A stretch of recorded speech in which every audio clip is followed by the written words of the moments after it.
બગદાણાની બબાલ બાદ આપણે જોયું કે કોળી સમાજ દિવસે ને દિવસે વધારે ચર્ચામાં આવી રહ્યો છે અને આ જ કોળી સમાજ જ્યારથી ચર્ચામાં આવ્યો છે ત્યારથી ક્યાંક આપણે ગઈકાલે જોયું હતું કે કોળી સમાજના ઘણા બધા લોકો છે કે જે લોકો સુરત ખાતે આમ આદમી પાર્ટીમાં જોડાવાના હતા એની જ પહેલા બ્રિજરાજ સોલંકી છે એમને ડિટેન કરવામાં આવ્યા છે, પરંતુ અંતે કોળી સમાજના મોટા ભાગના લોકો આમ આદમી પાર્ટીમાં જોડાઈ ચૂક્યા છે। આ સમગ્ર વિષયને લઈને વિગતે વાત કરીએ। નમસ્કાર, હું હંસિની અને તમે જોઈ રહ્યા છો નિર્ભય ન્યૂઝ। બગદાણાનો આખો ઘટનાક્રમ સામે આવ્યો હતો કે જેમાં નવનીત બાલદિયા છે એમના ઉપર જીવલેણ હુમલો થયો હતો। એ બાદ આખો કોળી સમાજ મેદાન આવ્યો રાજનીતિ ભૂલીને અને ઘણા બધા એવા લોકો છે કે જે લોકો સત્તામાં હોવા છતાં પણ સરકારની સામે પડ્યા હતા। એ પછી હીરા સોલંકી હોય, પરસોત્તમ સોલંકી હોય કે ગમે તે બીજા કોળી સમાજના આગેવાનો હોય, નેતાઓ હોય, એ દરેક લોકો પોતાની સત્તા ભૂલીને, રાજનીતિ ભૂલીને સમાજ માટે થઈને આગળ આવ્યા હતા। પરંતુ તેમ છતાં પણ આજે કોળી સમાજના મોટા ભાગના લોકો છે કે જે લોકો આમ આદમી પાર્ટીમાં જોડાયા છે। કોળી સમાજની વાત કરવામાં આવે તો અત્યારે હાલ કોળી સમાજમાં પણ આપણે જોતા આવે છે કે બે ભાગ જોવા મળી રહ્યા છે। એક તરફ હીરા સોલંકીનું જૂથ અલગ ચાલી રહ્યું છે અને બીજી બાજુ કુંવરજી બાવળિયા છે એ પણ અત્યારે હાલ પોતાના પૂરતા પ્રયત્નો કરી રહ્યા છે કે કોળી સમાજમાં તેમનું વર્ચસ્વ કેવી રીતે જળવાઈ રહે।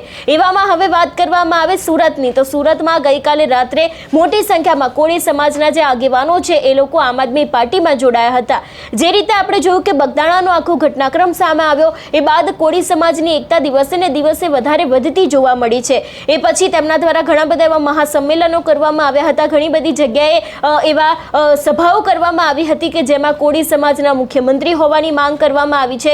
બીજી બાજુ કોળી સમાજને પણ બધા જ હક અને અધિકાર મળવા જોઈએ એવી પણ વાત કરવામાં આવી હતી। થોડા સમય અગાઉ આપણે જોયું હતું કે કુંવરજી બાવળિયા છે એમના દ્વારા પણ કહેવામાં આવ્યું હતું કે જે પણ લોકો કોળી સમાજને તોડતા હશે એ તત્વોને પણ ક્યાંક ચેતવણી આપવામાં આવી હતી। ને હવે જ્યારે આ સમગ્ર મામલે આમ આદમી પાર્ટીમાં મોટી સંખ્યામાં કોળી સમાજના આગેવાનો જોડાયા છે ત્યારે ક્યાંક ને ક્યાંક મતોનું પણ વિભાજન થઈ શકે છે એવી શક્યતાઓ લાગી રહી છે। જે રીતે આપણે જોયું હતું કે ભાવનગરમાં બ્રિજરાજ સોલંકી અને તેમના પિતા રાજુ સોલંકી છે એ લોકોને તેમના પિતા છે એમને નજરકેદ કરવામાં આવ્યા હતા અને બ્રિજરાજ સોલંકીને થોડા સમય અગાઉ જે રાતનો સમય હતો ત્યારે જ તેમને ડિટેન કરી લેવામાં આવ્યા હતા, જેથી કરીને આખો કાર્યક્રમ છે તે નિષ્ફળ જાય। અને ક્યાંક એવું પણ તેમના પિતા દ્વારા એવા આક્ષેપો મૂકવામાં આવ્યા હતા કે અત્યારે હાલ ભારતીય જનતા પાર્ટી દ્વારા રાજનીતિ કરવામાં આવી રહી છે, જેથી કરીને કોળી સમાજના જે આગેવાનો છે એ દરેક લોકો અહીંયા ના જોડાય। એટલું જ નહીં, બ્રિજરાજ સોલંકી છે સુરત ખાતે હર્ષ સંઘવીના ડ્રગ્સના મામલે વિરોધ પ્રદર્શન પણ કરવાના હતા, પણ આ વિરોધ પ્રદર્શન ન થાય અને લોકો મોટી સંખ્યામાં ન જોડાય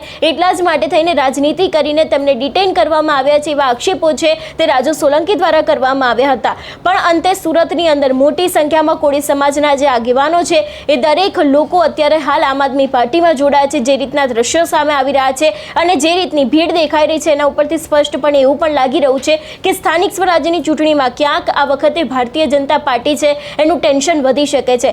કોંગ્રેસની વાત કરવામાં આવે તો અત્યારે હાલ કોંગ્રેસ જેટલી એક્ટિવ હોવી જોઈએ એટલી એક્ટિવ ફોર્મમાં નથી જોવા મળતી, કારણ કે કોંગ્રેસ દ્વારા અત્યારે હાલ કામગીરી તો ધીરે ધીરે શરૂ કરવામાં આવી છે, પણ જે રીતે અત્યારે હાલ કોંગ્રેસ દ્વારા દરેક વાતને લઈને વિરોધ પ્રદર્શન કરવા જોઈએ એ દરેક વાતમાં ક્યાંક ને ક્યાંક કોંગ્રેસ અત્યારે હાલ પાછી ચાલતી હોય એવું લાગી રહ્યું છે। ભારતીય જનતા પાર્ટી પણ અત્યારે હાલ પોતાનું જે 30 વર્ષનું શાસન છે એને બચાવવા માટે થઈને પૂરતા પ્રયત્નો કરી રહી છે।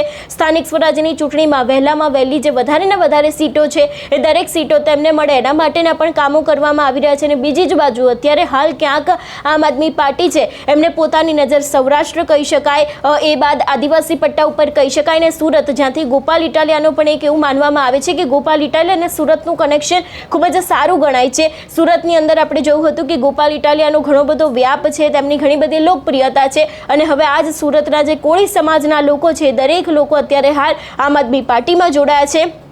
કોળી સમાજના જે બીજા સમર્થકો છે એ લોકો પણ ક્યાંક આમ આદમી પાર્ટીમાં જોડાયા છે। એટલે સ્થાનિક સ્વરાજ્યની ચૂંટણી પહેલાં જે રીતે કોળી સમાજના લોકો છે એ લોકો આમ આદમી પાર્ટીમાં જોડાયા છે, તો એના કારણે ક્યાંક આગામી સમયમાં ચૂંટણીમાં પણ મોટી ઉથલપાથલ થઈ શકે છે એવી શક્યતાઓ અત્યારે હાલ પૂરતી દેખાઈ રહી છે। તમારું શું માનવું છે આ વિષયને લઈને અમને કમેન્ટ કરીને ચોક્કસથી જણાવજો। તેની સાથે અમારી ચેનલ નિર્ભય ન્યૂઝને લાઇક, શેર અને સબસ્ક્રાઇબ કરવાનું ભૂલશો નહીં। નમસ્કાર।